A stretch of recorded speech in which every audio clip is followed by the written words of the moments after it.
That's all clean and clear. Clean and clear and under control.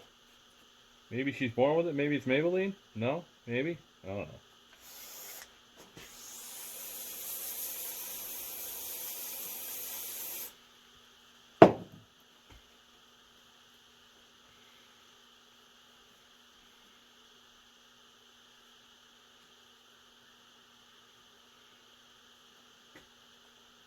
Even the needles are nasty. A little fuel.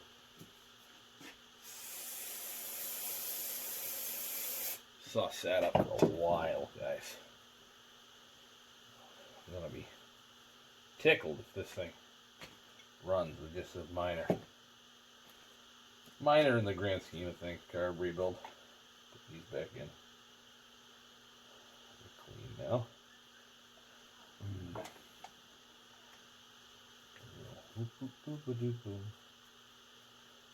And in, and we're gonna go half, one, maybe a scotch. That's one.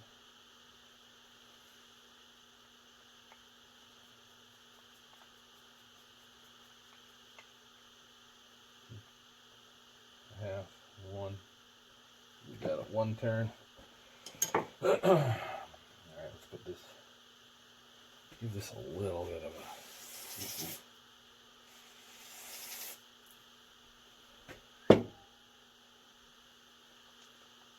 that back in there.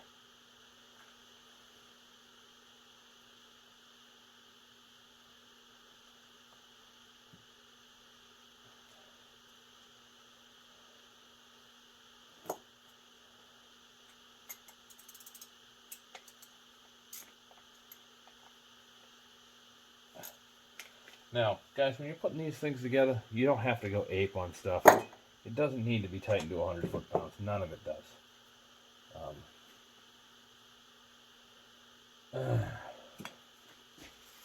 You're just going to break stuff and cause yourself more grief. You start reefing on things in these carburetors. Any carburetor. I had one I did for a friend of mine. And like a bonehead, I got in a hurry. And I was using my little rattle gun here.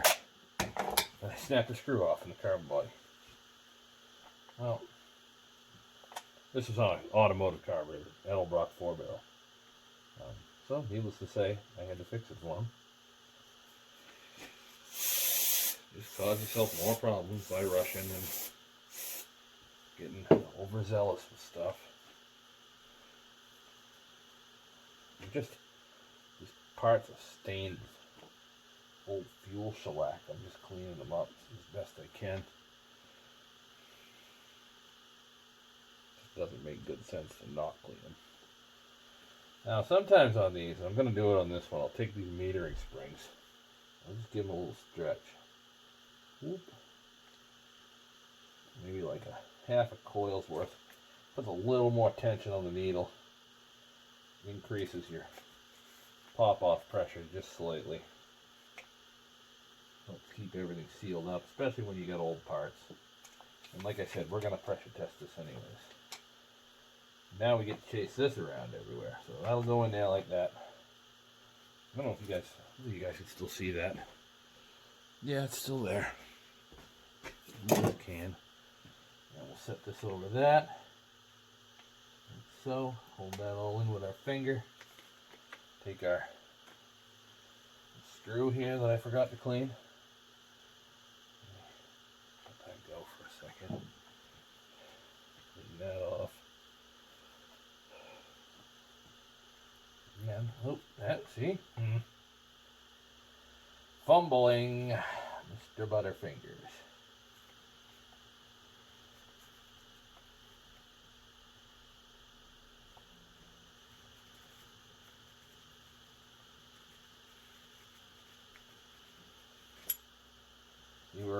We're in like Flynn. Now, a lot of guys are going to tell you, oh, you can't check. You can't pressure test the carb till you put it all together, blah, blah, blah. Well, I've done a lot of these, and I can tell you that you can pressure test that needle and seat with it just like this. It's a little rudimentary, but I'm going to show you. Down my mighty vac. Get out your mighty vac with a piece of hose on it. Go in here and you find the small cone adapter, like so. The mighty vac. And your hose. Put those together. Now, what we're going to do, make sure the mighty vac set the pressure.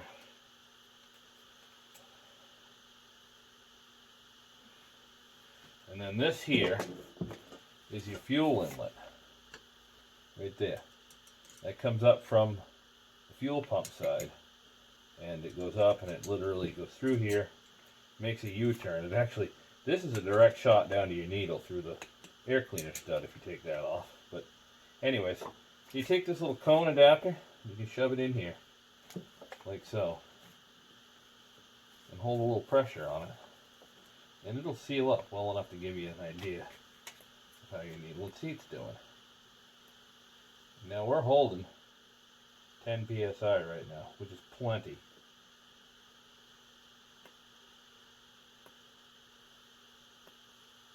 So that's to pop off at almost 15.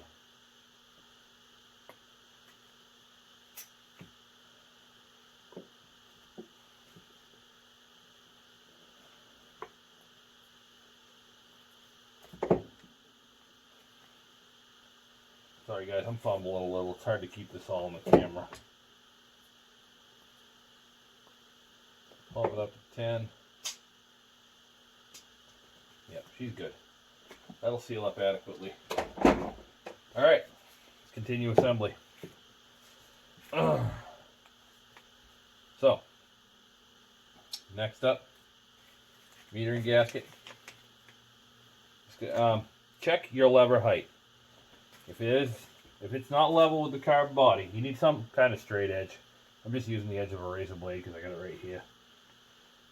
See, this one is just a scooch high. Not enough that I'm going to worry about it. But you want it to be level with the floor of the metering chamber here. Different carbs are different. Most of them are level with something. Some of them you run a straight edge right across the gasket surface. It's level with that.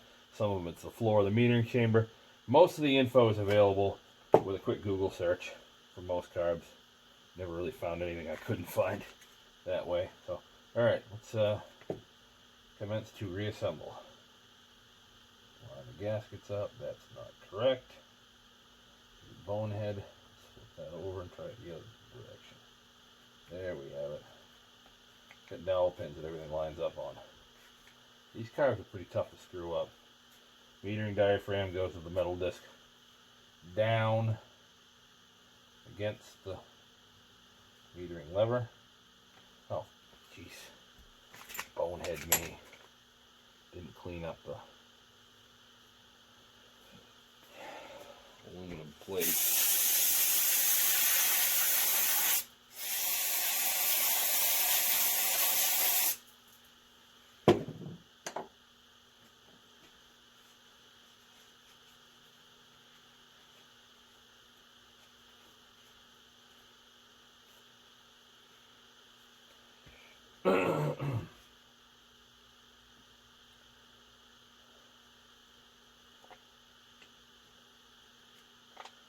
Bam, like such.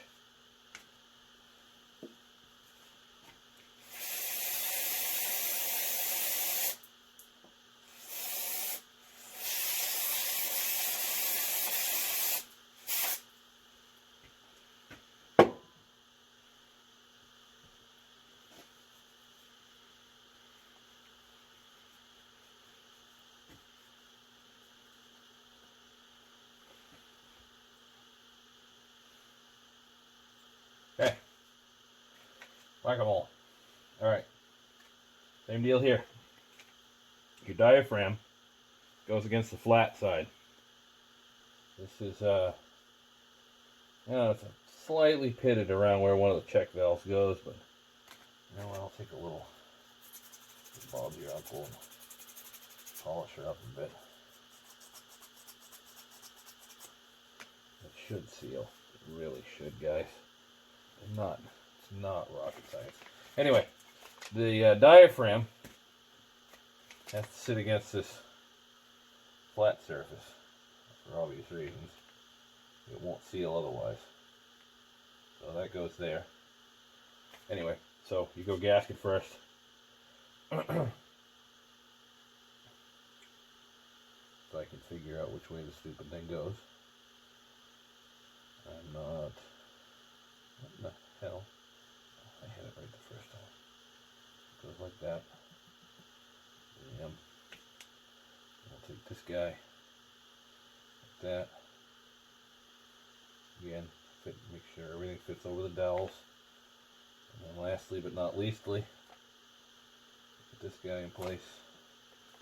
And screw the stack together.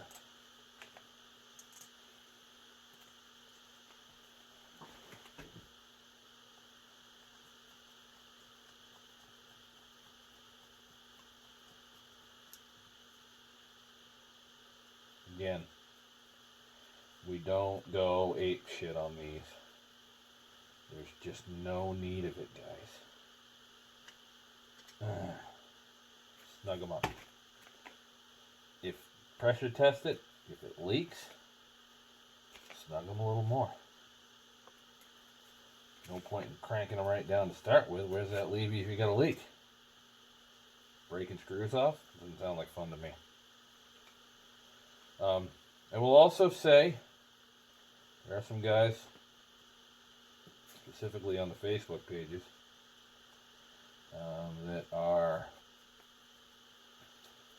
praising the Chinese knockoff Phillips and Carbs.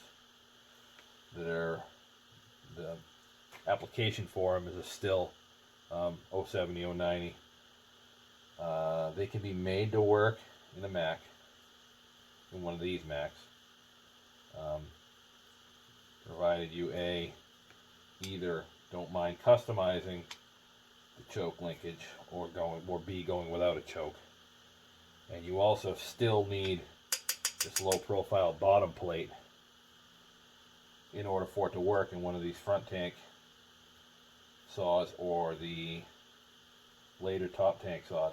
It's not needed in the 170, D44, Super 44, that sort of thing, because they use the plastic turret with the tall bottom. They have a deeper carb box. My personal experience with them, I tried one once, went through a lot of trouble to adapt the choke linkage and all of that, and that damn thing would not work right out of the box. It flooded the hell out of the saw. It was just terrible.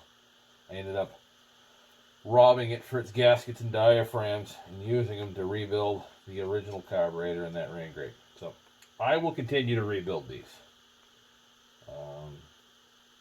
Buyer beware. Try at your own risk kind of a thing. Alright, now we got to address this this gasket situation. I'm going to clean this filter out first.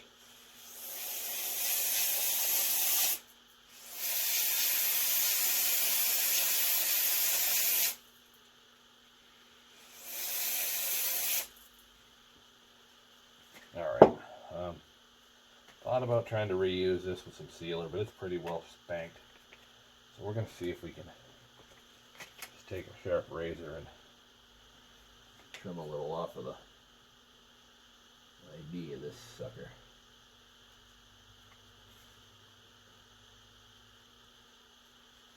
It's just cork, so it's not like it's a hard gasket to cut.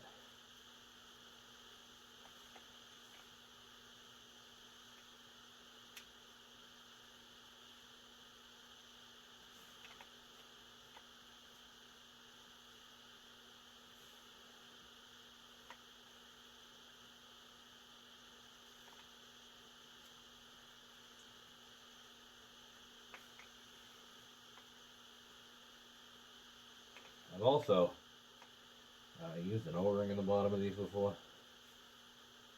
It's kind of quick and dirty. I have an O-ring kit here, and it's easy because I have stuff laying around, but it's not really the right way. They're kind of too fat to work properly. If you're in a bind and you need to seal up one of these fuel inlets, better than nothing. Come on. I didn't cut you through quite all the way.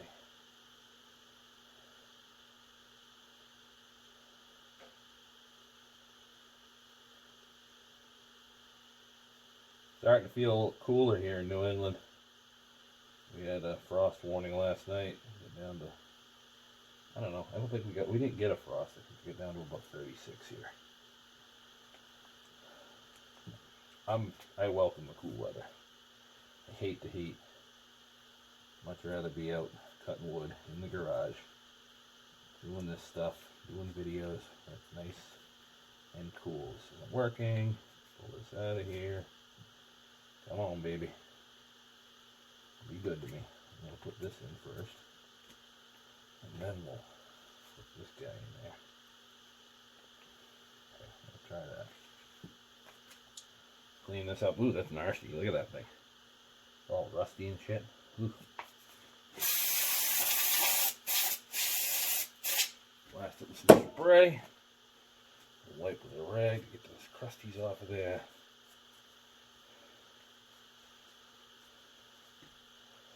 Do a little emery cloth treatment.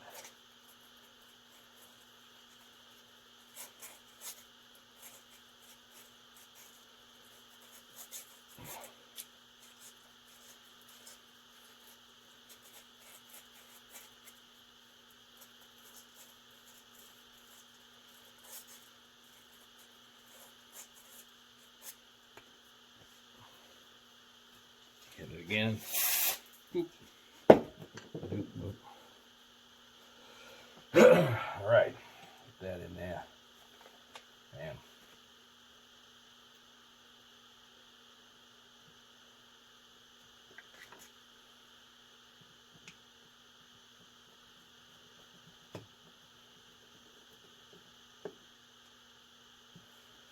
All right, do a pressure test. Through the fuel inlet. Pull that off of there. Put this on here.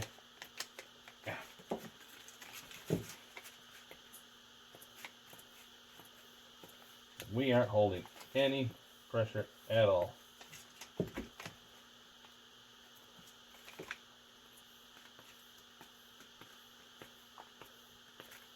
I can feel it leaking out of here, guys.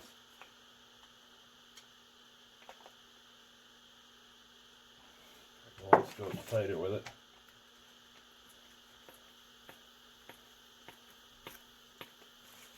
She just won't seal. I run into this all the time with these. Don't know why.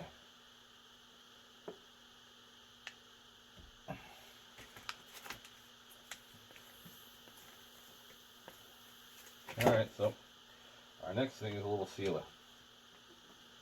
I use Durco. It's really fuel resistant. RTV.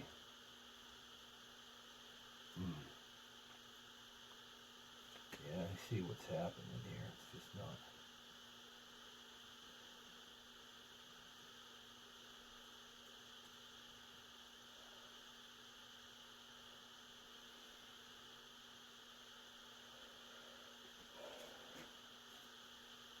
I think what I'm going to do, put this old one back in. At least it fits.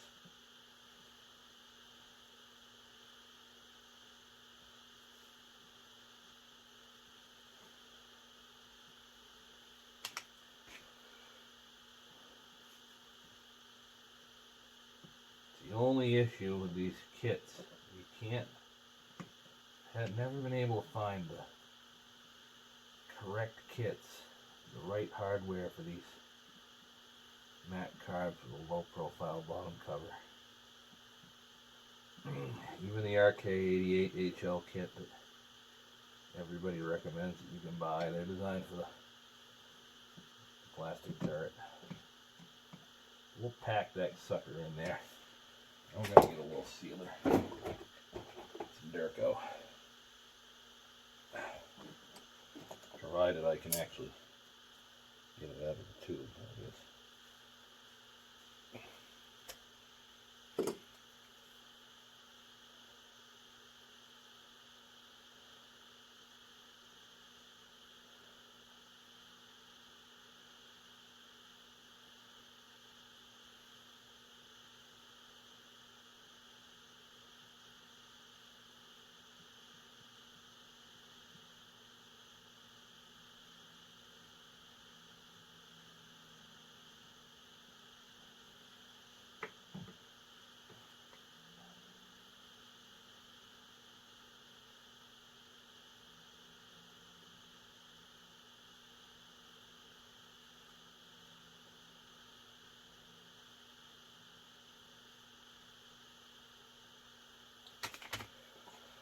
Don't use regular Permatex here. This Duraco is fuel resistant silicone. Use it on crankcases. Use it to actually seal up fuel tanks on home lights. Don't use a gasket. Works phenomenal. Regular silicone will dissolve if you get it nowhere near fuel. Alright, that's that. Put this here. Go. Put that in there. Almost guaranteed that this will seal at this point.